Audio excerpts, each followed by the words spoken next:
अस्सलामुअलैकुम and a very good morning. जागो लोहार में आप सबको खुश आमदीद कहते हैं जी। मैं हूँ मुनीबा आसिफ। मैं बिल्कुल ठीक ठाक हूँ। उम्मीद भी करती हूँ कि आप लोग भी जहाँ कहीं होंगे खैरियत से होंगे। और आज बहुत से लोग इस वक्त हमें घर पर बैठकर देख रहे होंगे क्योंकि आज पब्लिक हॉलीडे है और आज 5 फरवरी है। और आज क्या दिन है और इस दिन को मनाने का मकसद क्या है उसके ऊपर बात करनी है। आज का दिन हम पाकिस्तानियों के लिए बहुत ही ख़ास है क्योंकि आज का दिन मंसूब है हमारे कश्मीरी बहन भाइयों से इजहार यकजहती के लिए। आज का दिन एक बार फिर से ये याद करने का दिन है कि कश्मीर पाकिस्तान का कितना अहम और अटूट हिस्सा है। कश्मीर की धरती पाकिस्तान की है और कश्मीरी हमारे भाई होने के साथ साथ पाकिस्तानी भी हैं। दरअसल कश्मीरी जो मकबूजा कश्मीर में रहते हैं और जो पाकिस्तान में पैदा नहीं होते मगर फिर भी पाकिस्तान उनके अंदर हमेशा जीता है। पाकिस्तान के साथ एक होने की उनकी ख्वाहिश 7 दहाइयों से है। उनकी आज़ादी की जिद्दोजहद में भारतीय फ़ौज की ज़ालिमाना कार्रवाइयाँ भी रुकावट नहीं बन सकी और उनकी हर कुर्बानी में पाकिस्तान से मोहब्बत का अंसर मौजूद होता है। जब पाकिस्तान बना तो अपने बनने के साथ ही हमें बहुत से मसाइल का सामना भी करना पड़ा। महाजरीन जो थे वो लटे पटे हिंदुस्तान से पाकिस्तान आ रहे थे तो कश्मीरी सरहदों पर एक जंग छिड़ी हुई थी मगर कश्मीरी अपने हक के लिए उठ खड़े हुए और देखते ही देखते कश्मीर का एक बड़ा हिस्सा आज़ाद हुआ मगर बाकी के हिस्से पर हिंदुस्तान ज़बरदस्ती आज तक काबिज़ है। कश्मीरियों ने अभी तक 7 दहाइयाँ गुजर जाने के बावजूद भी भारतीय तसल्लुत को कबूल नहीं किया और वो भारतीय फ़ौज के जुल्म और जबर को सहने के बावजूद पाकिस्तान का नारा लगाते हैं। और आज के दिन को मनाने का मकसद भी यही है कि हम लोग कभी भी ये भूले ना कि कश्मीर पाकिस्तान के लिए कितना अहम है और कश्मीरियों ने पाकिस्तान और आज़ादी के लिए कितनी कुर्बानियाँ दी है। और इंशाल्लाह एक दिन मकबूजा कश्मीर भी पाकिस्तान का हिस्सा बनेगा जिस तरह आज़ाद कश्मीर पाकिस्तान का हिस्सा है। और हमें इसी के साथ साथ अपनी आज़ादी पर अल्लाह ताला का शुक्र भी अदा करना चाहिए कि जनाब हमारे पास आज़ादी जैसी कितनी बड़ी नेमत मौजूद है कि जब सांसों पर भी पहरा हो तो जीना किसी आज़ाब से कम नहीं होता और वो रहने वाली जगह किसी जहन्नुम से कम नहीं होती। मगर हमारे कश्मीरी बहन भाई बच्चे बुज़ुर्ग उन्होंने हमें ये सबक सिखाया है कि जल्द वो वक्त भी आएगा जब दुनिया सीख जाएगी कि लहू देने वाले तारीख़ में हमेशा अमर हो जाते हैं। और कश्मीरी बहन भाइयों का जज्बा उनका इत्तेहाद रश्क के काबिल है और उन पर होने वाले तमाम जुल्मों का एक दिन लाजमी बदला चुका लिया जाएगा। और वो दिन दूर नहीं है जब ये जन्नत नुमा हिस्सा अर्ज़े पाकिस्तान में शामिल हो जाएगा और बातिल के तमाम बुत जो है ना वो टूट जाएंगे। तो आज का दिन हमारे कश्मीरी बहन भाइयों के नाम उनकी आज़ादी के नाम कि जल्द अज जल्द जो है अल्लाह पाक उन्हें हमारे साथ मिला दे। जो हम चाहते हैं कि हम जिस तरह शाहरग होती है इसी तरह कश्मीर पाकिस्तान की शाहरग है तो हमें उनके लिए दुआ करनी चाहिए हमेशा। और आज का दिन आपको पता है बड़ा इम्पॉर्टेंट है, उनके हवाले से हम बात भी करेंगे और आज के दिन की मुनासबत से भी। लेकिन अभी हम आगे बढ़ते हैं और जनाब now we are going to talk about women health during pregnancy. Usually तो ये कहा जाता है कि ख़वातीन को ओवरऑल अपनी सेहत बड़ी अच्छी रखनी चाहिए लेकिन ख़वातीन की बेहतरी के लिए उन्हें ग़िज़ाइयत से भरपूर खुराक देनी चाहिए और ख़ास तौर पर हामला ख़वातीन और दफातर में काम करने वाली ख़वातीन की खुराक में ज़रूरी ग़िज़ाई अज्जा जो है ना वो शामिल होना बहुत ज़रूरी है। हमल के दौरान औरतों का अपनी ग़िज़ाइयत का ख्याल ना रखना एक बहुत ही अहम मसला है क्योंकि अगर खुराक में ज़रूरी ग़िज़ाइयत नहीं होगी तो बहुत से मसाइल देखने को मिल सकते हैं और बहुत से केसेस में कभी माँ की तो कभी बच्चे की जान को ख़तरा भी हो सकता है। अगर आयरन की बात कर ली जाए तो यूजुअली आयरन की डेफिशिएंसी होती है ख़वातीन में और हर वक्त उसकी वजह से आपको थकावट भी महसूस कर रहती है और क्योंकि इससे हामला ख़वातीन का इम्यून सिस्टम भी कमज़ोर हो जाता है तो ऐसी सूरत हाल में अगर कोई इन्फेक्शन हो जाए खुदा न खास्ता, तो वो भी जल्दी ठीक नहीं होता। तो आपकी डाइट में कैल्शियम की मिकदार से बच्चे की हड्डियां भी मुकम्मल ग्रो करती हैं। इसके साथ साथ ओमेगा 3 फैटी एसिड जैसी अहम ग़िज़ाएँ भी बच्चे की दिमागी सेहत के लिए बहुत ज़्यादा ज़रूरी है। और अगर वाइटामिन्स की बात कर ली जाए या मिनरल्स की बात कर ली जाए तो हमल के वक्त इन्फेक्शन का भी ख़तरा रहता है अगर ये सारी चीज़ें आपकी डेफिशिएंसी में जा रही हैं। तो आज हमने इस पर ख़ास तौर पर बात करनी है कि जो वर्किंग वुमेन है और ड्यूरिंग प्रेगनेंसी उनकी खुराक किस तरह की होनी चाहिए, उन्होंने प्रोटीन्स कितनी लेनी है, कार्बोहाइड्रेट्स कितने लेने हैं, मिनरल्स वाइटामिन्स कौन कौन से लेने चाहिए, उन्हें किस तरह की ग़िज़ा खानी चाहिए ताकि ये जो प्रेगनेंसी का एक टाइम पीरियड होता है ये उनका अच्छा गुजरे, उनकी भी सेहत अच्छी रहे और बच्चे की भी सेहत अच्छी रहे। तो इस पर हमने बात करनी है। इस पर बात करने के लिए डॉक्टर अबीरा सलीम हमारे साथ स्टूडियो में मौजूद हैं, क्लिनिकल न्यूट्रिशनिस्ट एंड डाइटिशियन है। डॉक्टर अबीरा आपको वेलकम कहते हैं जागो लाहौर में। कैसी हैं आप? ठीक है अल्हम्दुलिल्लाह, फाइन। आप कैसी हैं? मैं भी बिल्कुल ठीक ठाक। डॉक्टर अबीरा, यूजुअली तो वैसे ही कहा जाता है कि ख़वातीन अपनी सेहत का ख्याल नहीं रखती हैं, तो उन्हें अपनी सेहत का ख्याल रखना चाहिए। लेकिन जब प्रेगनेंसी में आती हैं तो तब कहते हैं कि जी आपने अब जो है ना बहुत ज़्यादा खाना है, मतलब अब आपने सिंगल पर्सन का नहीं खाना, अब आपने दो लोगों का खाना है। तो ये वाली ख़ास तौर पर जो एक टर्मिनोलॉजी यूज़ की जाती है, ये सही है कि नहीं सही?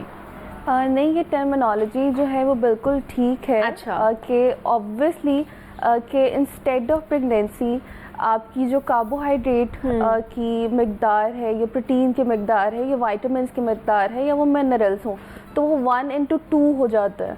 तो आपको उतना ही इनटेक करना होता है जहाँ पे आप एज अ सिंगल लेडी अपनी डाइट इनटेक कर रहे हो, आप अपनी मील इनटेक कर रहे हो, वहाँ पे आपको 2 पर्सन्स का इनटेक करना होता है। और वहीं पे if you have like triplets तो वहाँ पे वो 3rd हो जाता है। अच्छा जी, तो इफ़ यू हैव ट्विंस तो वहाँ पे वो 2 पे चला जाता है। और इफ यू हैव ट्रिपलेट्स तो आपका वो 3 पे चला इनटेक होना चाहिए, 3 पर्सन इनटेक ही होना चाहिए। ओके, मतलब ये सही है कि, लेकिन फिर लड़कियां कहती हैं या ख़वातीन कहती हैं, औरतें कहती हैं कि हमारे पे वेट गेन हो जाता है इससे। ये तो आएंगे कि डेफिशिएंसी क्या क्या हो सकती है और उसमें हमने क्या खाना है, लेकिन ये वाली जो चीज़ें हैं ना जिनकी वजह से लड़कियां ज़्यादा कंसर्न होती हैं कि अगर हम ज़्यादा खाएंगे तो वेट गेन हो जाएगा, जो कि वो भी नहीं ठीक है। ड्यूरिंग प्रेगनेंसी आप वेट गेन टेंडेंसी वैसे ही बढ़ जाती है, तो उसके लिए फिर क्या करना चाहिए? अच्छा, उसमें वेट गेन का ये है कि अगर तो आप अपनी क्रेविंग्स को सेटिस्फाई कर रहे होंगे हर टाइम कि अगर आपको मीठे की क्रेविंग हो रही है या कुछ फ्राइड खाने की क्रेविंग, तो अगर आप अपनी क्रेविंग सेटिस्फाई कर रहे हैं ऑल टाइम तो फिर तो ऑब्वियसली वेट गेन की तरफ चांसेस हैं बहुत ज़्यादा। बिकॉज ड्यूरिंग प्रेगनेंसी ऐसा होता है कि आपको क्रेविंग्स हो रही होती हैं और उसमें आप डिफरेंट चीज़ें इनटेक कर रहे होते हो according to the cravings, not according to the need जो आपकी बॉडी है। तो उस टाइम पे डायबिटीज़ होना, जिसको गेस्ट्रेशनल डायबिटीज़ कहते हैं, तो उसके भी चांसेस होते हैं। लेकिन अगर आप उतना लेंगे जितना अकॉर्डिंग टू आपकी रिक्वायरमेंट है और according to the portion size और ऐसी चीज़ें जो आपके लिए हेल्दी हैं, तो वो कभी भी वेट गेन नहीं करेंगी। बिकॉज आपको भी चाहिए और आपके बेबी को भी चाहिए वो न्यूट्रिशन। तो अगर आप 2 लोगों का ले रहे हैं तो आप वो चीज़ें इनटेक करें जो आपके लिए भी, आपकी हेल्थ के लिए अच्छी हैं और आपकी बेबी के हेल्थ के लिए भी अच्छी हैं। येस, फॉर श्योर अगर आप स्वीट्स की तरफ ज़्यादा जाएंगे, कैन जूसेस की तरफ ज़्यादा जाएंगे और डिफरेंट चीज़ों की तरफ जाएंगे तो वो वेट गेन में जाता ही जाता है। ठीक है, मतलब वो आपका वेट गेन कराएगा लेकिन वो एम्प्टी कैलोरीज होंगी ना जो आप खा रहे हैं, उसका कोई फ़ायदा नहीं है। तो आज इसीलिए हमने ये शो प्लान किया है कि आपको बता सके कि ड्यूरिंग प्रेगनेंसी आपने एम्प्टी कैलोरीज नहीं लेनी है, आपने वो ग़िज़ाइयत से भरपूर ग़िज़ाएँ खानी है, डाइट खानी है। तो अच्छा, अब मुझे बताइए, आयरन डेफिशिएंसी हमारे अंदर वैसे भी रहती है, आपको पता है। तो ड्यूरिंग प्रेगनेंसी और भी ज़्यादा आयरन डेफिशिएंट हो जाती हैं ख़वातीन। तो आयरन डेफिशिएंसी की वजह से क्या क्या प्रॉब्लम्स फेस करनी पड़ सकती हैं ख़वातीन को? अच्छा, इसमें एक बहुत इम्पॉर्टेंट बात है कि जिस तरह हम प्रेगनेंसी की बात कर रहे हैं, ठीक है, ये तो हो गया जब हम प्रेगनेंसी या कंसीव कर लिया है। हाँ। लेकिन इसमें एक बहुत ज़्यादा अवेयरनेस वाली बात है कि व्हेन कोई भी गर्ल है, इफ़ जब उसकी जो है वो स्टार्ट हो जाता है, मेंस्ट्रुअल साइकिल स्टार्ट हो जाती है, इट मीन्स दैट कि she is able now to conceive. अच्छा, ठीक है, ओके। अब उसी टाइम से we have to take iron supplement, calcium, omega 3 fatty acid, उसी टाइम से हमें वो सप्लीमेंट और वो डाइट स्टार्ट कर देनी चाहिए, जो कि ऐसा नहीं होता। बिकॉज जब हम प्रेगनेंसी तक आते हैं तभी ये चीज़ें हमें कही जाती हैं कि आप हेल्दी डाइट टेक करें, या आप कुछ अच्छा खाएं, ज़्यादा खाएं, इस तरह की चीज़ें। लेकिन वो तब टाइम ऐसा होता है, ग्रोइंग का टाइम होता है, उस टाइम पे जो बॉडी के अंदर आपकी पोटेंशियलनेस है, ठीक है, वो इनटेक करनी होती है आपने, वो कम हो जाती है। तो अगर आप उससे पहले अपना फ्यूल रेडी नहीं रखेंगे तो तब आके बहुत सारी कॉम्प्लिकेशंस आती हैं। इतनी सारी फीमेल जो है वो वीनोफर लगवा रही होती है, लाइक एवरी टाइम। अच्छा, मतलब वीनोफर लगवा रही होती है, तो उससे क्या होता है, उससे फिर वही होता है कि डाइट आपकी ठीक नहीं होती, वीनोफर की ड्रिप्स आपको लग जाती हैं, वो एक लेवल तक जाके आपका जो ब्लड लेवल है वो ठीक हो जाता है, एचबी, लेकिन उसके बाद फिर वही आ जाता है, deficiency of iron, deficiency of haemoglobin, तो वो फिर कॉम्प्लिकेशंस, इसी तरह से कॉम्प्लिकेशंस होती हैं।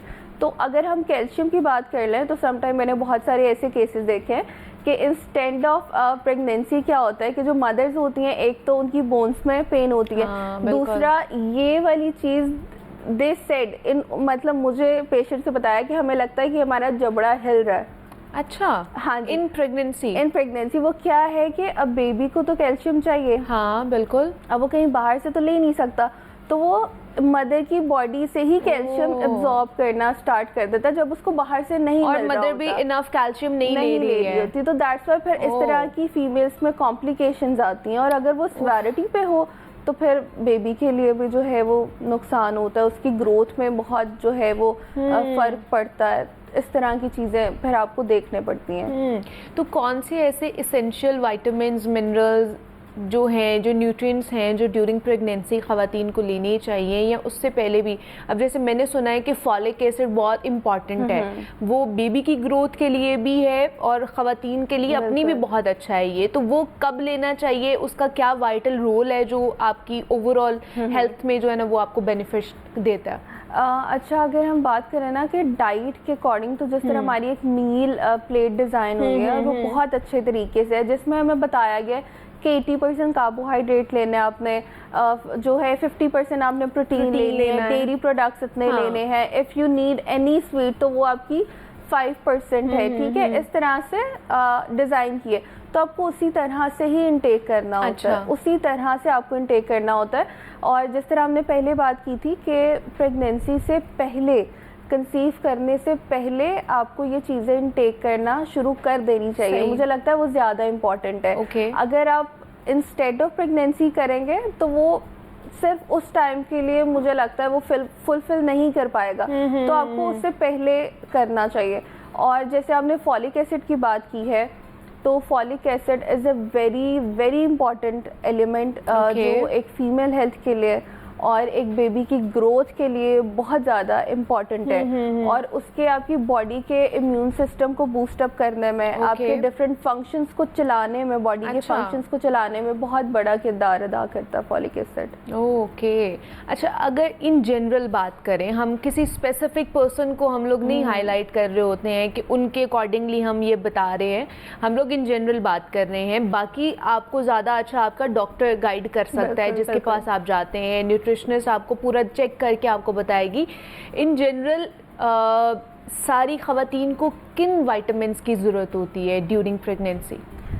अच्छा, इसमें 3 ट्राइमेस्टर होते हैं, फर्स्ट, सेकेंड एंड थर्ड। अब इन तीनों ट्राइमेस्टर में आपने देखा होगा हम सेम ही डाइट इनटेक फॉलो कर रहे होते हैं, जबकि थर्ड ट्राइमेस्टर में जो है वो प्रॉपर ऑर्गन्स बढ़ने होते हैं। फर्स्ट में आपकी लाइक ग्रोथ हो रही होती है, सेकंड में आप उस लेवल पे होते हो कि एक इनिशियल लेवल आपका स्टार्ट होता है जहाँ पे आप पहले लेवल से निकल के और अब आपने लास्ट स्टेज पे जाना है। और ये विटामिन ए जो हम प्रेगनेंसी से पहले तो इनटेक करते हैं, लेकिन बहुत सारी फीमेल्स को नहीं पता या उनको बताया नहीं जाता कि आपने एंड ऑफ जो आपका 3rd ट्राइमेस्टर है उसमें आपने विटामिन ए इनटेक नहीं करना। अच्छा। जो कि आपके लिए और आपके बेबी के लिए भी डेंजरस है। और विटामिन ए किस चीज़ में होता है? विटामिन ए हमारे जो है वो फ्रूट्स में भी होता है, ठीक है, सिट्रस में भी होता है, प्रोटीन लाइक डिफरेंट चीज़ों में विटामिन ए पाया जाता है। अच्छा। और ज़्यादा ज़रूरी ये है कि आपने कोई ऐसी टेबलेट या ऐसा सप्लीमेंट यूज़ नहीं करना जिसके अंदर विटामिन ए है। तो वो आपने एहतियात करनी है उससे। ठीक है, ओके। उससे पहले वाले जो ट्राइमेस्टर है, अगर मैं क्रेविंग्स की बात करूं तो बहुत सारी फीमेल्स जो हैं वो डिफरेंट क्रेविंग को सेटिस्फाई करने के लिए, किसी को मीठे की हो रही होती है, किसी को खट्टे की क्रेविंग हो रही होती है, वो different person to person vary करता है। ठीक है। तो आप उसके लिए जो है लाइक फ्रूट कैंडीज होती हैं, अच्छा, आप वो इनटेक कर सकते हैं। फ्रूट कैंडीज जी, मार्केट fruit से मिलती हैं, candies। खुद ही बनानी हाँ पड़ेगी? मार्केट से ही मिलती हैं, आप अच्छा। वो इनटेक कर सकते हैं। ओके। फ्रोजन फ्रूट्स हैं, आप वो इनटेक कर सकते हैं। अच्छा। लाइक फ्रोजन फ्रूट्स और जो फ्रूट फ्लेवर्ड कैंडीज हैं और आपके पास पॉपकॉर्न है, ये बेस्ट ऑप्शंस हैं स्नैक के लिए या क्रेविंग्स के लिए, उसको सेटिस्फाई करने के लिए। फ्रोजन फ्रूट की जगह होल फ्रूट या फ्रेश फ्रूट का इंटेक नहीं कर सकते? कर सकते हैं, लेकिन बिकॉज उस टाइम पे आपको क्रेविंग हो रही अच्छा, होती है, मीठे समटाइम की आपका खासतौर दिल पे ज्यादा भी या खराब ठंडे हो रहा की? होता है। हाँ जी। ओके। तो तब आप फ्रोजन फ्रूट्स या फ्रूट कैंडीज, फ्लेवर्ड कैंडीज या जो है वो पॉपकॉर्न यूज या कर इस तरह सकते की? हैं। बिल्कुल। ओके, अगर आपको सॉल्ट की हो रही है तो आप पॉपकॉर्न का इस्तेमाल जी, कर बिल्कुल। सकते हैं, वो हो सकता है। नहीं तो जिस बिल्कुल। तरह कहते हैं कि कर्ड खा लें या फिर चीज़ खा लें, वो भी एक बड़ा अच्छा कैल्शियम का सोर्स है, तो वो उस साइड पे नहीं जा सकते? नहीं, आप ले सकते हैं, लेकिन चीज़ इन अ सेंस ऑफ फैट का बहुत अच्छा सोर्स है। वो अच्छा। आपके लाइक आपकी फैटी एसिड में हेल्प करेगा, वो आपकी इम्यूनिटी को बढ़ाने में हेल्प करेगा। Curd is a very good thing. अच्छा। वो आपकी बॉडी को उसको इम्यूनिटी देने में हेल्प करेगा। लेकिन अगर हम कैल्शियम की बात करें, फिर आपको लॉट्स ऑफ वेजिटेबल्स और with the best calcium supplement आपको जाना चाहिए कि कोई भी बेस्ट कैल्शियम का सप्लीमेंट है। जैसे मैंने एक दफ़ा पहले भी बात की थी कि पाकिस्तान में भी ऐसी ऑर्गेनिक कंपनीज हैं जो बहुत अच्छे कैल्शियम प्रोवाइड कर रही हैं, बहुत अच्छे ऑर्गेनिक सप्लीमेंट प्रोवाइड कर रही हैं। अच्छा। तो आपको उनकी तरफ जाना चाहिए, वो लाजमी इनटेक करने चाहिए। बिकॉज अगर मैं कहूँ कि डाइट से आपका इतने टाइम में कैल्शियम जो है वो पूरा हो जाएगा, तो दिस इज़ नॉट ट्रू। अच्छा। बिकॉज हमारी ज़मीन जहाँ से फल आता है, सब्जियाँ आती हैं, वो भी इतनी ख़ास नहीं है। तो मुझे लगता है इस सिचुएशन में जो है, अगर हमने फुलफिलनेस की तरफ आना है ना, कि हमने इतनी अमाउंट पूरी करनी है, तो फिर आपको सप्लीमेंट हमें नहीं पता होता ना कि वो किस तरह जो केमिकल्स का यूज़ किया जा रहा है, पेस्टिसाइड्स का यूज़ किया जा रहा है सब्जियां और फल उगाने के हवाले से, तो इसलिए कहा नहीं जाता है कि कौन सी चीज़ खालिस है और कौन सी चीज़ मिलावटी है। तो बेहतर है कि आप अपने डॉक्टर से रुजू करके उनसे पता करें कि आप किस तरह के सप्लीमेंट्स का इनटेक कर सकते हैं। डॉक्टर अबीरा सलीम हमारे साथ मौजूद थी। Abira, thank you so much for coming here. हम वुमेन हेल्थ के ऊपर बात कर रहे थे ड्यूरिंग प्रेगनेंसी, उनकी क्या स्केड्यूल होना चाहिए, किन किन वाइटामिन मिनरल्स का उन्हें इनटेक करना चाहिए। ब्रेक लेते हैं, मिलते हैं इस ब्रेक के बाद।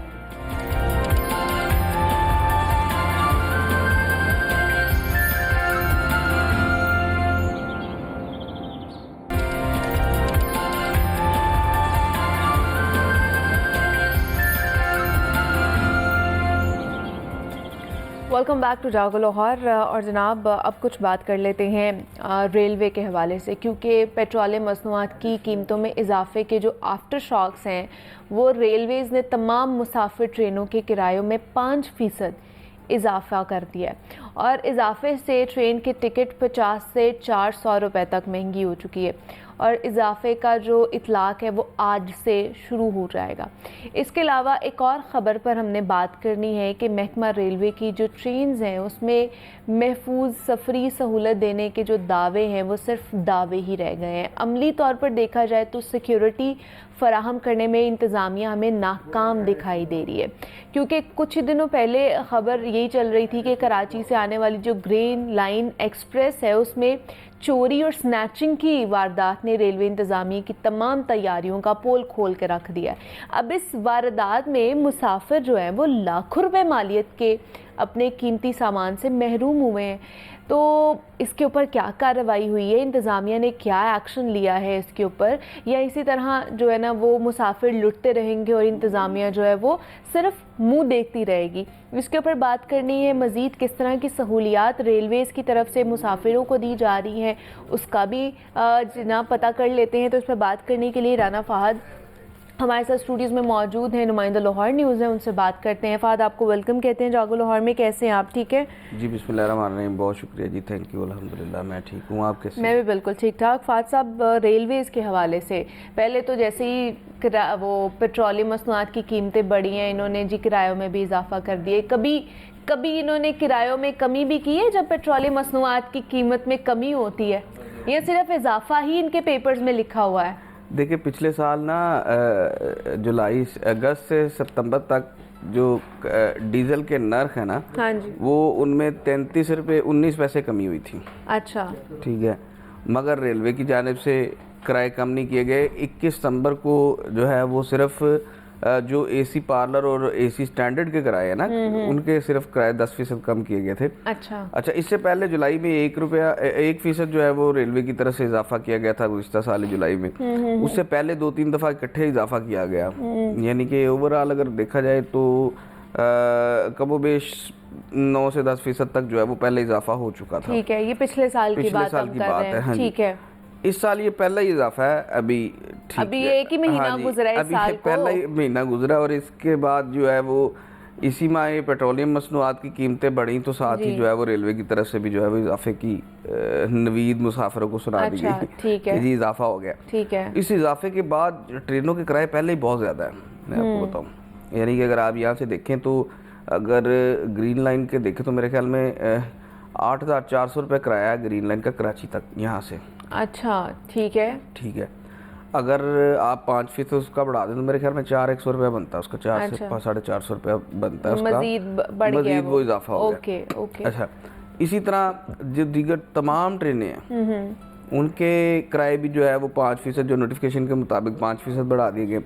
तो ये ओवरऑल जो किरायों में जो इजाफा हुआ है वो हर ट्रेन में आप देखें कि 50 रुपये से जो यहाँ से, यानी कि लोकल ट्रेनें चलती हैं, यानी कि यहाँ से शोरकोट जाती है, यहाँ से नारोवाल जाती है, अच्छा, उस तरह की जो ट्रेनें हैं उनमें आप ये देख लें कि 1 से 5% इजाफे से, यानी कि 50 से 400 रुपये तक जो है ना वो बड़ी ट्रेनों में 400 रुपये तक जो है वो इजाफा होगा। यानी कि अगर आप पहले जो है वो जाते हैं कराची तो आपका 8,400 रुपये किराया था, अब आपका तकरीबन 9,000 रुपये किराया होगा, 8,800 रुपये तक। ठीक है, ठीक है, तो ये एक बड़ा जंप है वैसे मुसाफिरों के लिए। तो जो गरीब मुसाफिर है, जो पहले के आप 50 रुपये देते होंगे, अब वो 400 रुपया देंगे। हाँ जी, नहीं, जो पहले 50 रुपये देते थे उनका तो 50 पे 5% बढ़ेगा ना। अच्छा, ठीक है, ये किराए पे, यानी कि अगर 100 रुपये है तो 100 रुपये पे 5% बढ़ा लें आप। इसी तरह जो है वो ये आप सब में देख लें, छोटी जो कम ट्रेन फासले की ट्रेनें हैं, यहाँ से जो शोरकोट जाती हैं या नारोवाल जाती हैं, फैसलाबाद जाती हैं, उन पे ज़रा कम लोगों को फ़र्क पड़ेगा, मगर जो दूर की ट्रेनें हैं जहाँ पे किराए ज़्यादा हैं वहाँ पे उनको ज़्यादा इसका फेस करना पड़ेगा। अच्छा, ठीक है, किराए तो बढ़ गए मगर सहूलियात भी जो है वो आ जाती है ना, किराए तो आप बढ़ा लेते हैं। अब चले 9,000 रुपया अगर ले रहे हैं कराची जाने का, तो सहूलत क्या दे रहे हैं मुसाफिर को उसके अंदर? सहूलत वही है कि ट्रेन 8 घंटे 4 घंटे 5 घंटे लेट है, इससे बड़ी क्या सहूलत हो सकती है? मुसाफिर आराम से अपनी नींद पूरी करे। अच्छा, ये रेलवे की तरफ से सहूलत, ये सहूलत है कि बस नींद पूरी करें। हाँ जी। तो देखे ना, एक तो ट्रेनें बर वक्त जो है वो नहीं पहुंच रही, ट्रेनें ताखीर का शिकार हैं। हम मेरे ख्याल में बचपन से ही देखते आ रहे हैं कि सक्खर डिवीजन से, जो सक्खर डिवीजन का ट्रैक है कराची से सक्खर तक, वो बुरे हालात है उसके। अच्छा, जगह जगह उस पर जो है ना इंजीनियरिंग रिस्ट्रिक्शंस लगी हैं, यहाँ पे स्पीड कम कर दें, यहाँ पे स्पीड कर दें। अच्छा, सैकड़ों हादसा इस एरिया में हो चुके हैं, मगर अभी तक वो ट्रैक जो है वो उसकी बेहतरी की तरफ तवज्जो ही नहीं दी गई रेलवे की तरफ से। सही। दूसरा जो रेलवे का सबसे बड़ा इशू है इस वक्त, वो सिक्योरिटी का। अब ये देखिए ना, ये क्या मुझे समझ नहीं आई कि ये स्नैचिंग और चोरी की वारदात उस रेल, मतलब उसके अंदर ही ये सारे मामलात हो रहे हैं, कैसे हुआ है? ये रिपोर्ट मीडिया तक जो है ना, ये एक वाकया हुआ है, वहाँ पे बहुत सारे वाकया और हुए होंगे जो कि शायद रिपोर्ट ही ना होते हैं, और ये हुआ है तो पता चला कि अच्छा ये भी मामला हो रहा है। मुतअद्दिद ऐसे वाकयात है कि मोबाइल स्नैचिंग के बड़े वाकयात होते हैं। अच्छा, ठीक है, हाँ जी। यानी कि होता यह है कि जब ट्रेन फर्ज करें कराची से निकली है, तो ये ज़्यादा मामलात होते हैं सक्खर डिवीजन में, रोहड़ी सक्खर से पहले। अच्छा, ठीक है, हुआ क्या, ये जो वाक़या हुआ है, ये इसमें जो कंप्लेनेंट हैं वो हाजी सादिक नाम के शख्स हैं। उनकी कोई वो कोई शादी पे वो आ रहे थे, ये जा रहे थे लाहौर से, लाहौर पहुंचे हैं यानी कि वो, तो वो कोई उनकी अपनी फैमिली के ही जो है वो 65 मेंबर थे। 65 टिकटें थी उनके पास, ओके, यानी कि फैमिली मेंबर सारे। तो वो उनके बकौल वो कहते हैं जी हम कराची से निकले हैं, उसके बाद जो टाइम जब सक्खर रोडी से थोड़ा सा पीछे थे हम, 3:40 का, सुबह मॉर्निंग का 3:40 का टाइम हो गया था। तो जैसे ही वो जो है वो 3:40 पर रोहड़ी से पहले कोई वो स्टेशन नहीं था, वहां पर ट्रेन थोड़ी देर के लिए रुक गई, 2 मिनट के लिए ना। अच्छा, स्टेशन नहीं था तो फिर रुकी क्यों ट्रेन? ये कुछ नहीं कहा जा सकता, ये ड्राइवर ही बताएगा कि क्यों रोकी उसने। कुछ भी हो सकता है, कॉशन लगे हुए थे वहां पर, कुछ भी हो सकता है। अच्छा, तो वो 2 मिनट के लिए जो है वो ट्रेन वहां पर रुकी। उसने कहा जी लोग जो है ना वो ट्रेन में अपने वो अपनी सीटों पे सो रहे थे, क्योंकि सुबह 3:40 का टाइम था, ज्यादातर लोग सो रहे थे। तो हुआ ये कि 15-20 लोग जो हैं वो आए बाहर से, नहीं ट्रेन के अंदर नहीं आए, ट्रेन के अंदर नहीं आए, बाहर से ही उन्होंने एक जैसे एक बंदा खड़ा है उसके कंधे पे दूसरा बंदा बैठा है, क्योंकि आपको बता दो जरा ट्रेन थोड़ी सी ऊंची होती है, हाँ, बिल्कुल, ट्रैक से। हाँ जी। तो वो उन्होंने अपने कंधों पे एक बंदा बिठाया हुआ था। अच्छा। आके उन्होंने ये सारा हुआ है आखिरी वाली बोगियों में, 3 बोगियां आखिरी वाली जो थी ना ट्रेन की, वो इकोनॉमी क्लास की बोगियां थी। ठीक है। उनके शीशे जो है वो आराम से खुल जाते हैं। अच्छा। उन्होंने बाहर से उनके शीशे खोले, ठीक है, कोई उनके पास वो होगा वो हैंडल लॉक खोलने के लिए कुछ चीजें होंगी, वो लगा के उन्होंने खोली, और जिसका मोबाइल जो चीज वो खिड़की के सामने पड़ी थी वो सब उठा के ले गए। Oh no. वो कहते जी हम जल्दी जल्दी इसी स्नाह में हमारी आंख भी खुली, कुछ लोग अभी जाग ही रहे थे, तो उन्होंने देखा, उन्होंने जो है ना वो शोर मचाया, मगर उधर कुछ भी नहीं था, ना रेलवे पुलिस वाला कोई, ना गार्ड, ना कोई चीज़। तो वो अंधेरा था, तो आपको पता 3:40 पे अंधेरा होता है, और उस एरिया में कोई बिल्कुल उजाड़ बेबान जगह। तो वो कहते जी वो सारा सामान जो है ना वो लेके लोग जो है ना वो भाग गए। ठीक है। तो हमने अब वो गार्ड को देखे, गार्ड भी कोई नहीं। उन्होंने कहा जी 4 हमने कोचेज जो है ना वो चक्कर लगा के आए हम कि क्या उसका क्या नाम है, कोई रेलवे का मुलाजम या कोई गार्ड नज़र आ जाए। उन्होंने कहा जी कुछ भी नज़र नहीं आया। उसके बाद रोहड़ी स्टेशन पर उसने कहा जी हम रुके। ठीक है। वहाँ पे 2 पुलिस वाले थे, उनको हम वो बाय चांस हमें मिले हैं, कोई आया नहीं, कोई यानी कि किसी को ऐसा मामला नहीं था। ठीक है। हाँ, वो बाय चांस हमें मिले, हमने उनको सारी रुदात बताई कि इस तरह हमारे साथ ये वाक़या हुआ। उन्होंने पेपर पे, वाइट पेपर पे 2-3 चीज़ें लिख ली, नंबर लिख लिए, इनके फ़ोन नंबर लिख लिए, और उनको कहते हैं जी ठीक है हम करेंगे। अच्छा, वो कहते हैं जी हम चूँकि ट्रेन निकलने लगी थी, 1-2 मिनट रोडी पे भी इतनी देरी रुकती है। ठीक है। रुके, वो कहते जी ट्रेन निकल आई। हमने फिर ट्रेन के अंदर जो सिक्योरिटी गार्ड या वो जो गार्ड्स वगैरह होते हैं, कंडक्टर गार्ड और वो सिक्योरिटी पे जो मामूर पुलिस एहलकार होते हैं, उनको उसने कहा जी हमने तलाश करने की कोशिश की, मगर हमें कोई भी नहीं मिला। फिर खैर बड़ी देर के बाद एक पुलिस एहलकार हमें मिला, उसने कहा जी वो तो जिनको आप दे के आए उनको तो हम जानते ही नहीं। ठीक है, तो आप जो है ना वो उसका क्या नाम है, इसकी दोबारा से एप्लीकेशन होगी और FIR होगी। ठीक है, तो हमने कहा जी दें FIR। उसके बाद अब मेरी जो पुलिस रेलवे पुलिस हुकाम से बात हुई है, उन्होंने कहा जी ये वाक़या ज़रूर हुआ है, ठीक है, मगर जब हमने उनसे रब्ता किया, वो यानी कि हमारे वो जो मुतलका रोडी पर स्टेशन पर जो मुतलका इंचार्ज थे, हाँ जी पुलिस वाले, ठीक है, हाँ जी सब इंस्पेक्टर, उन्होंने इनसे रब्ता किया, मगर इन्होंने कहा जी हम जो है वो अभी FIR दर्ज नहीं करवाना चाह रहे, हमने तो अभी शादी पे जाना, हम तो जा रहे हैं, हमारे पास तो टाइम नहीं है। अच्छा, ठीक है ना। ठीक है। मेरी उनसे जो बात हुई दोबारा, मैंने कहा जी आपने कोई ऐसी बात की? उन्होंने कहा जी हमने ऐसी कोई बात नहीं की। अच्छा। ठीक है। उन्होंने हमारी FIR दर्ज ही नहीं की, क्योंकि टाइम ही बड़ा शॉर्ट था। आपको पता सक्खर रोडी पर ट्रेन थोड़ी देर के लिए रुकती है, तो वो थोड़ी देर में FIR तो दर्ज नहीं हो सकती थी। हमने उनको रिपोर्ट दर्ज करवा दी थी, बता दिया था सारी चीजें। अब FIR तो उन्होंने दर्ज करनी थी, उन्होंने FIR दर्ज नहीं की। ठीक है ना। तो खैर रात जो है वो मेरी बात हुई रेलवे पुलिस हुकाम से, उनका कहना जी हमने इस मामले की इंक्वायरी जो है वो होल्ड कर दी है। तो आए रोज जब ये वाकयात पेश आते हैं तो हम देखते हैं कि हुकूमत जो है ना वो ऐलान करती है कि जी अब हम इंक्वायरी करेंगे, ये रिपोर्ट्स होंगी, ये होगा वो होगा। तो क्या उनका कोई रिजल्ट निकलता है सामने या बस इसी तरह आए बाएं शाएं कर लेते हैं? देखिए 1 हफ्ते का टाइम दिया था उन्होंने इंक्वायरी कमेटी को कि वो रिपोर्ट मुकम्मल करके जो है वो CEO railway, senior general manager railway को जो है वो पेश करेंगे। ठीक है। अभी तक उस रिपोर्ट के हवाले से कोई जो है वो खबर नहीं आई कि उनको मिल गई है या नहीं मिल गई। ठीक है, वो रिपोर्ट जब आएगी तो फिर उसमें पता चलेगा इसमें गुनाहगार कौन है। रिपोर्ट्स आती भी हैं इस तरह के एक्सीडेंट्स की? आती है, मगर वो अक्सर दबाई जाती है। अच्छा। आ जाती है मगर वो अक्सर दबा दी जाती है, क्योंकि उसमें देखें एक ट्रेन के चलने में ना बहुत से महकमे इन्वॉल्व होते हैं, जो शोबाजात इन्वॉल्व होते हैं। अच्छा। उसमें मैकेनिकल भी है, उसमें शोबा सिविल भी है, उसमें शोबा सिग्नलिंग भी है, उसमें दीगर स्टाफ भी है, शोबा जो है वो आप कह लें कि जैसे डीसीओ स्टाफ भी होता है उसमें। ठीक है, कमर्शियल शोबा कमर्शियल भी है उसमें। अच्छा। और बहुत से शोबाजात उसमें इन्वॉल्व होते हैं। अब जब ये डीरेल हुई है ना तो इसमें हर चीज़ को देखा जाएगा कि इसकी वजूहात क्या हैं। ट्रैक का मसला है, ठीक है, ट्रैक कहीं से डैमेज था, जो ट्रेन नहीं तो जो है वो इनको ट्रैक ये से उतर जल्द गई। से जल्द नहीं मामला तय पाने चाहिए, क्योंकि हर दूसरे दिन डीरेल हो जाती है, हर दूसरे दिन एक्सीडेंट हो जाता है, बोगियां ट्रैक से उतर जाती हैं, कितने लोगों की जानें जाती हैं इस वजह से। तो ये तो इनको जल्दी जल्दी ये सारे मामलात करने चाहिए। देखिए ट्रैक अगर देखा जाए तो ट्रैक के रेलवे के ट्रैक जो है वो बहुत जो है वो इस वक्त बुरी हालत में है। उनको अमल बन का इंतजार कर रहे हैं। अब उनकी बेहतरी के लिए काम होना चाहिए, ये हुकूमत को भी चाहिए कि क्योंकि अवामी सवारी है। देखिए ट्रेन एक अवामी सवारी है।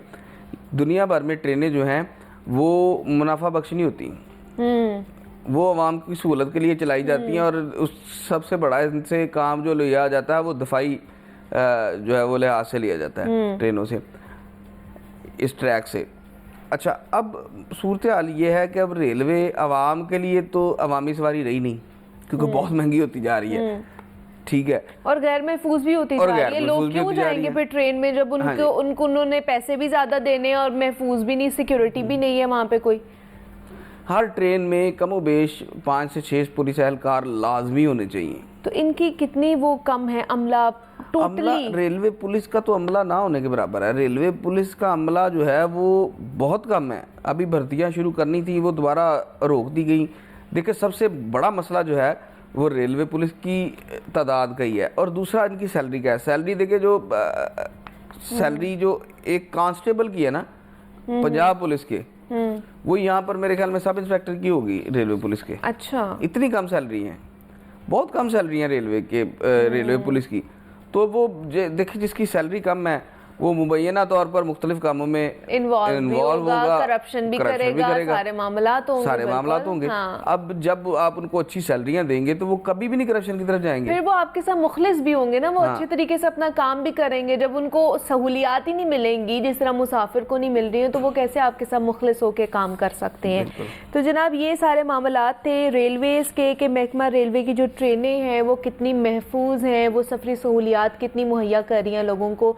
सिर्फ और सिर्फ ज़्यादा इन्हिसार है कि जनाब जैसे ही पेट्रोलियम मसनूआत की कीमतें बढ़ती हैं तो आप किरायों की कीमतें भी बढ़ा दें। बाकी जो चीज़ें हैं सिक्योरिटी पर्पस के हवाले से देख लिया जाए, सहूलियात के हवाले से देख लिया जाए, वो तो बिल्कुल ही नील समझ लें। तो इसके ऊपर हमने डिस्कशन की है। राना फ़हद हमारे साथ मौजूद थे। फ़हद साहब बहुत शुक्रिया आपके वक्त का कि आप यहाँ पर आए। और अभी आगे बढ़ते हैं और आज के दिन के हवाले से अब बात कर लेते हैं। आपको पता है कि आज यौम यकजहती कश्मीर मनाया जा रहा है। कश्मीरी बहन भाइयों से इज़हार यकजहती का दिन है और आज मुल्क भर में रैलीज़ निकाली जाएंगी, जलसे जुलूस होंगे। तो उस हवाले से थोड़ी सी अपडेट ले लेते हैं। लाहौर के हवाले से पूरे पाकिस्तान में ये दिन मनाया जाने वाला है। तो हमज़ा खुर्शीद नुमाइंदा लाहौर न्यूज़ हमारे साथ मौजूद हैं और फील्ड में हैं।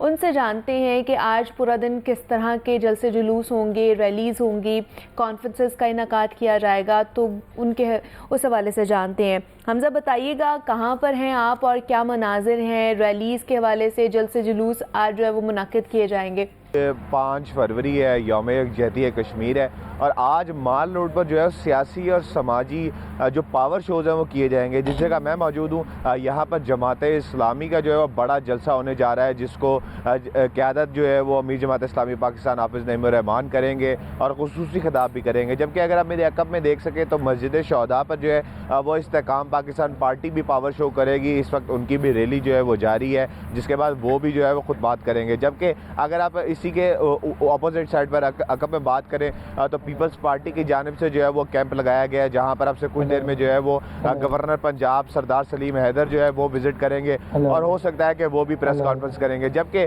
अगर मैं बताता चलूँ तो कश्मीर अज़ार कश्मीर यकजहती है, उसी से उसकी रिलेटेड जो है पाकिस्तान मरकज़ी मुस्लिम लीग की भी जो पंडाल है वो सज चुका है। और अगर मैं जमात इस्लामी के पंडाल की बात करूँ तो यहाँ पर जमात इस्लामी की जानिब से कहना है कि 20,000 से ज़ायद जो है वो मर्द व ख़वातीन के बैठने की जगह है और उनकी भरपूर अपील है कि आज यहाँ पर जो है बच्चे भी आकर शिरकत करें। जबकि अगर मैं बात करूँ मेरे अक़ब में माल रोड पर तो यहाँ पर मुख्तलिफ जो सियासी पार्टियाँ हैं वो भी रैलीज़ निकालेंगी, जबकि जमात इस्लामी ख़वातीन हल्का ख़वातीन की जानिब से भी रैली निकाली जाएगी। जबकि अगर मैं बात करूँ तैयारियों की तो इस वक्त पूरा माल रोड अगर आप शुरू होते हैं जो NC यूनिवर्सिटी है वहाँ से चेयरिंग क्रॉस तक, तो यहाँ पर सियासी और समाजी जितनी जमातें हैं मुख्तलिफ वो अपने पंडाल जो है वो सजा कर बैठी हुई हैं और आज जो है वो इज़हार यकजहती कश्मीर किया जाएगा और कश्मीरी भाइयों को जो है वो साफ़ और खुला पैगाम दिया जाएगा कि उनके लिए पाकिस्तान का क्या मौक़िफ़ है। जबकि आज सियासी जमातें जो है वो अपने खुतबात में ये भी बताएंगी कि जो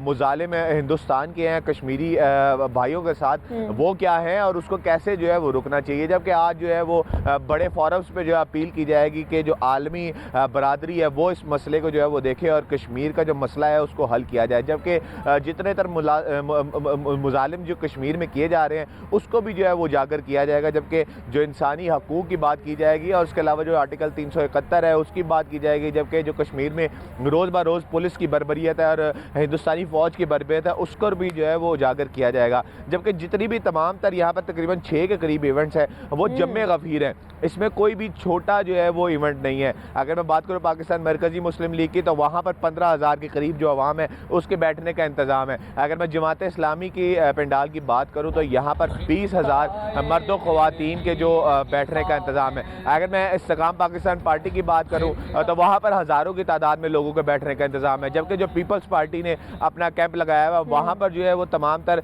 इंतज़ामात मुकम्मल किए गए हैं। इसके अलावा आज जो है वो लिबर्टी गोल चक्कर में भी जो पाकिस्तान मरकज़ी मुस्लिम लीग है वो भी अपना पावर शो करेगी, जिससे बताया जा रहा है कि जो CM पंजाब मरियम नवाज़ है वो खुसूसी खिताब करेंगी और जो 5 फरवरी का जो आज इज़हार यौम यकजहती कश्मीर है उसके लिए जो है इज़हार करेंगे। और आज सुबह से जो है वो तमाम तर सियासी शख्सियात और तमाम तर समाजी शख्सियात उनके बयानात जो हैं वो देखने में सामने आ रहे हैं, जिनका ये कहना है कि जो मकबूजा कश्मीर में हालात हैं उसको पाकिस्तान कभी भी तस्लीम नहीं कर सकता, क्योंकि कश्मीरियों के दिल जो है वो पाकिस्तानियों के साथ धड़कते हैं और कश्मीरियों के लिए पाकिस्तानियों के लिए इज़हार यकजहती जो है वो हमेशा से है और हमेशा से रहेगी।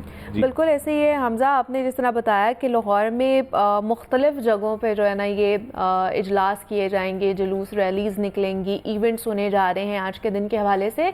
तो मुझे बताइएगा सिक्योरिटी पर्पस के हवाले से किस तरह की तैयारियां हैं? देखिए मुनीबा, सिक्योरिटी पर्पस की अगर बात की जाए तो जो चेयरिंग क्रॉस है उसको भी पुलिस की जानिब से कॉर्डन ऑफ किया गया है। जबकि अगर मैं बात करूं जो ये मस्जिद शहदा वाली साइड है इसको भी पुलिस की जानिब से कॉर्डन ऑफ किया गया। और क्योंकि मुख्तलिफ इवेंट्स हो रहे हैं इसी वजह से जो जमात इस्लामी है उसके लिए जगह मुख्तस की गई है। जो स्टेट बैंक चौक है वहाँ से लेकर मस्जिद शहदा तक उसको कॉर्डन ऑफ किया गया। फिर अगला मरहला शुरू होता है जहाँ पर इस्तेकाम पाकिस्तान पार्टी की रैली चल रही है, उसको जो है वो कॉर्डन ऑफ किया गया, तंबू लगा, मतलब कि बाकायदा जो है पार्टीशंस मौजूद हैं और पुलिस की नफरी जो है वो हर इवेंट पर मौजूद है, जिसको खास तौर पर देखा जा रहा है। जबकि जहां पर सरदार सलीम हैदर चेयरिंग क्रॉस पर आना है वहां पर पुलिस की मुख्तलिफ पावर शोज होंगे, रैलीज, जलसे जुलूस निकाले जाएंगे और मुख्तलिफ जो है ना सिक्योरिटी पर्पस के हवाले से भी इंतजामात किए जा रहे हैं। हमजा खुर्शीद हमारे साथ मौजूद है, हमें अपडेट कर रहे थे। हमजा बहुत शुक्रिया आपका। ब्रेक लेते हैं, मिलते हैं इस ब्रेक के बाद।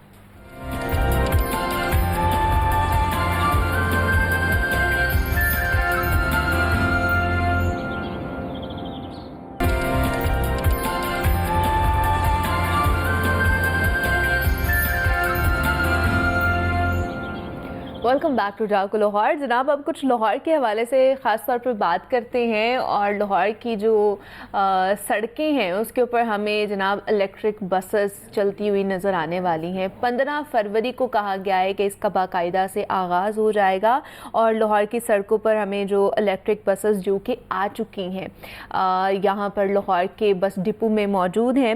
27 इलेक्ट्रिक बसेस हैं जो कि ग्रीन टाउन से रेलवे स्टेशन तक चलेंगी और रेलवे स्टेशन से ग्रीन टाउन तक 21 किलोमीटर तवील रूट पर ये बसेस चलाई जाएंगी और मुसाफिर जो हैं इसमें वो बैठ के सफ़र कर सकेंगे।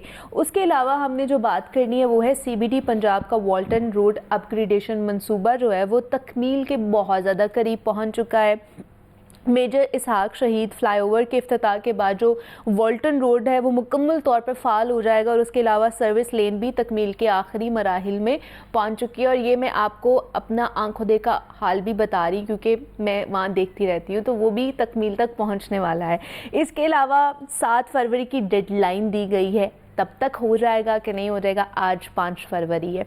और इस पे बात करने के लिए हमारे साथ ज़ैनुल आबिदीन मौजूद हैं स्टूडियोज़ में, नुमाइंदा लाहौर न्यूज़ हैं, उनसे बात करते हैं। ज़ैन, आपको वेलकम कहते हैं जागो लाहौर में। कैसे हैं आप? ठीक हैं? अच्छा हूँ मैं, आप बताएं।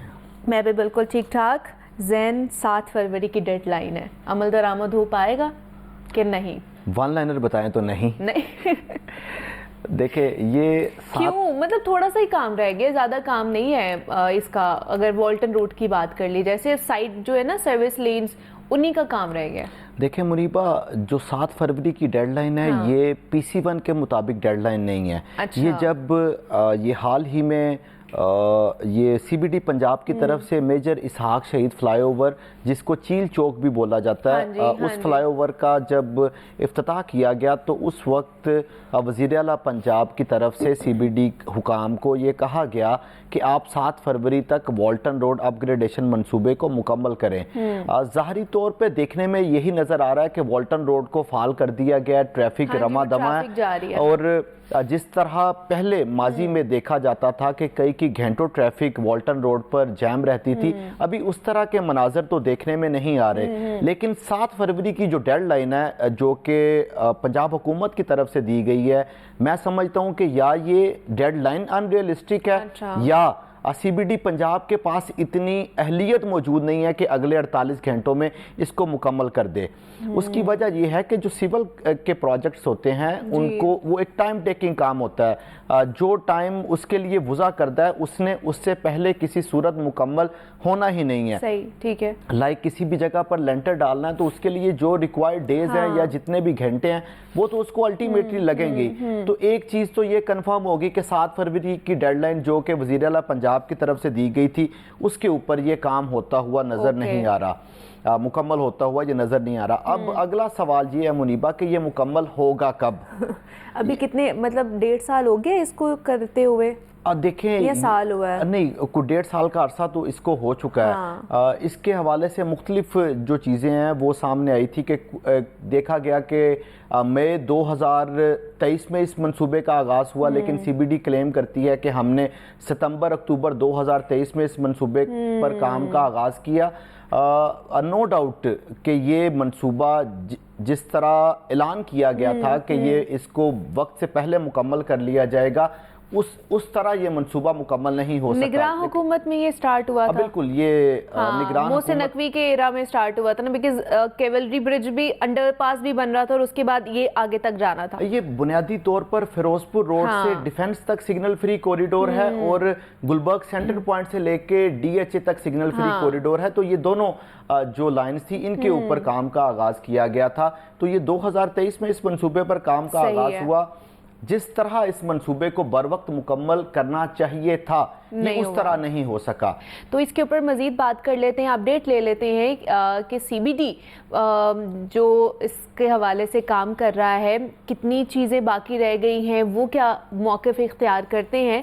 तो इस पर बात करने के लिए डायरेक्टर हैं प्रोजेक्ट मैनेजमेंट के आसिफ इकबाल साहब, उन्होंने हमें ज्वाइन किया है। उनसे बात करते हैं कि जनाब ये जो अपग्रेडेशन का मामला है, ख़ास तौर पर ये वाला मंसूबा कब तक मुकम्मल हो पाएगा, और जो 7 तारीख की वज़ीर आला पंजाब ने तारीख दी हुई है, 7 फरवरी की डेडलाइन है, क्या उसका इफ्तिताह कर दिया जाएगा इनकम्प्लीट ही। तो इस पर बात कर लेते हैं। आसिफ साहब, बहुत शुक्रिया आपके वक्त का कि आपने हमें वक्त दिया।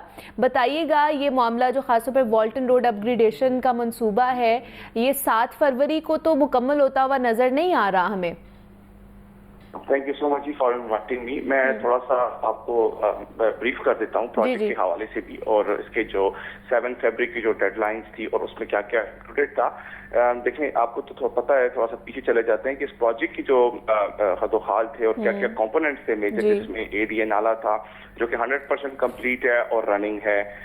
सीवरेज लाइन जो थी जो कि 25 फीट थी हमने डाली हुई है, जो कि सारे डिस्पोजल ऑलमोस्ट हमने पिछले एलिमिनेट करके और उसको भी रन कर दिया हुआ, वो भी कंप्लीटेड है। हमारा मेजर इसाक फ्लाईओवर शहीद है, उसके ऊपर कंप्लीट हो चुका हुआ है, उसकी गैंट्रीज हैं, उसके साइन बोर्ड्स हैं, उसके ऑल कंप्लीट हो चुके, वो फंक्शनल है जी। जो हमारी मेन कैरेज वे थी वो तो हमने 2 महीने पहले बहाल कर दी थी और उस पर एसफॉल्ट हो चुकी हुई थी। जो ब्रिकनिंग पोर्शन था जो कि सेकंड ईयर थी वो भी ऑलमोस्ट कंप्लीट हो चुकी हुई है, और वेयरिंग का काम भी हमारा 7th से इंशाल्लाह ताला शुरू होने वाला है। इसके साथ जो हमारे कर्ब स्टोन थे जो कि साथ साथ पेंट होने थे, वो भी हमने ऑलमोस्ट कंप्लीट कर दिए हुए हैं। रह की बात जो आपने कहा कि जो लेन मार्किंग है, और इसके अलावा जो आपने कहा जो मलबा क्लियरेंस था, अगर आप देखें तो हमने मलबा क्लियरेंस जितना भी था वो पूरी रोड के साइड के ऊपर से, फ्रंट के ऊपर से कंप्लीटली रिमूव कर दिया हुआ है। सर्विस रोड्स जो थे, जो कि प्लान ये था कि इस रोड को हमने फाल करना है, और इसकी इनॉग्रेशन जो थी वो 7 फरवरी की थी। उसके हवाले से अगर आप देखें तो इस time service road water bound का काम चल रहा है, बाकी सब बेस का लेवल का काम तो कंप्लीट। लेकिन अगर सर्विस रोड कंप्लीट नहीं होगी तो उसके बगैर ही आप इफ्तिताह कर देंगे 7 फरवरी को? मैं आपको थोड़ा, क्योंकि ब्यूटिफिकेशन ही नहीं होगी, साइड्स पे कुछ भी नहीं है, और सिर्फ मेजर जो फ्लाईओवर है अगर वही कंप्लीट हुआ है तो उसी के साथ इसको भी हम इफ्तिताह कर देंगे, ये प्लान है हमारा। मैं बता देता हूँ आपको, जो ब्यूटिफिकेशन की आप देख लें तो जो मीडियन है हमारा ग्रीन बेल्ट है वो कंप्लीट हो चुकी हुई है, और मीडियन के साथ जो मेरी मेन कैरेज है उसके साथ जो मेरा 5 फीट का जो मेरा ब्यूटिफिकेशन जो ग्रीन बेल्ट थी वो भी मेरी ऑलमोस्ट रेडी है। उसके ऊपर भी अगर आप देखें तो उसके ऊपर भी हमने ग्रिटिंग कर दी हुई है।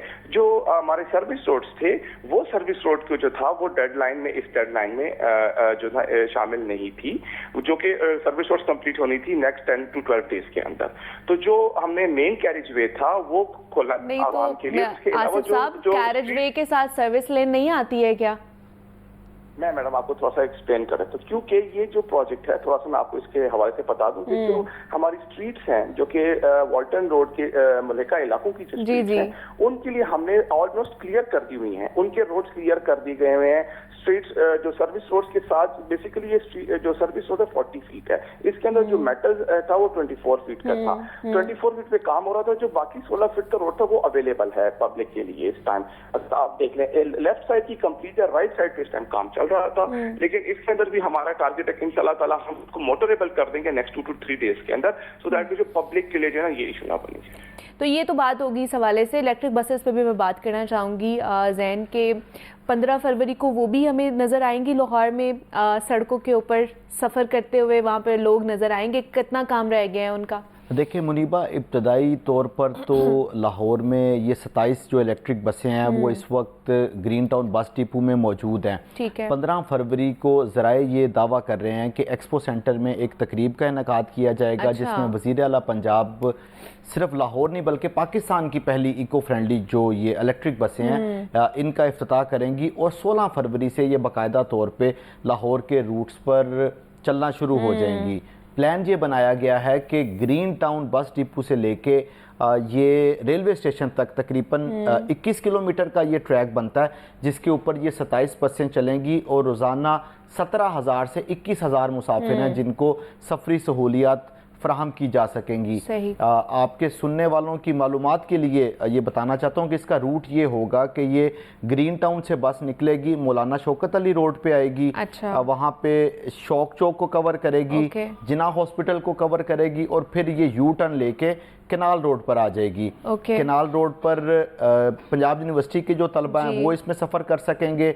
कैंपस पुल, न्यू मुस्लिम टाउन के इलाकों को कवर करते हुए ये फिरोजपुर रोड पर आ जाएगी। फिरोजपुर रोड से फिर ये जो इलेक्ट्रिक बस है ये रहमानपुरा, इचरा, शमा के इलाकों से होते हुए कुर्तबा चौक पर आएगी, और फिर उसके बाद इसका रूट आबद मार्केट की तरफ होगा। आबद मार्केट से ये बस होते हुए क्वींस रोड से होते हुए ये चेरिंग क्रॉस पर आएगी।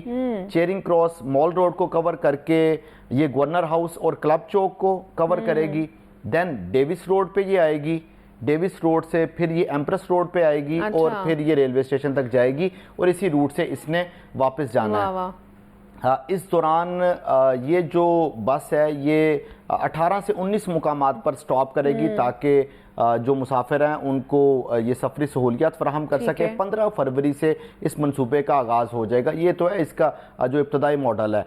अभी कुछ इस मंसूबे के ऊपर भी एम्बिग्विटीज़ मौजूद हैं, कुछ सवालात मौजूद हैं। वो ये है कि ग्रीन टाउन बस डिपो जहाँ पर ये बसें इस वक्त खड़ी हैं वहाँ पर ये बस डिपो अभी पूरा तैयार किया जा रहा है, क्योंकि ये वो बसें तो हैं नहीं कि किसी भी पेट्रोल पंप पे ले जाके इसमें डीजल या पेट्रोल या फ्यूल कोई भी, ये चार्जिंग है। इस चार्जिंग के लिए बाकायदा तौर पे चार्जिंग स्टेशन चाहिए, वो बस डिपो चाहिए इसके लिए। वो बस डिपो की तमीर पर काम जारी है। महकमा ट्रांसपोर्ट पंजाब के जो हुकाम है वो तो ये दावा कर रहे हैं कि 12 से 13 फरवरी तक इसको मुकम्मल कर लेंगे। और उसके बाद 15 फरवरी को ये इस काबिल होंगी कि इनको सड़कों पर लाया जा सके। लेकिन लेट्स सी अगर ये ग्रीन टाउन बस डिपो मुकम्मल नहीं होता तो इस मंसूबे में भी ताख़ीर का खदशा मौजूद है। अच्छा, इसमें भी ताख़ीर का खदशा जाहिर किया जा रहा है, लेकिन ये बताया जा रहा है कि 15 फरवरी से ये जो पहला कह लें कि एक बैच आया हुआ है हमारे पास 27 जो है ना तादाद है इन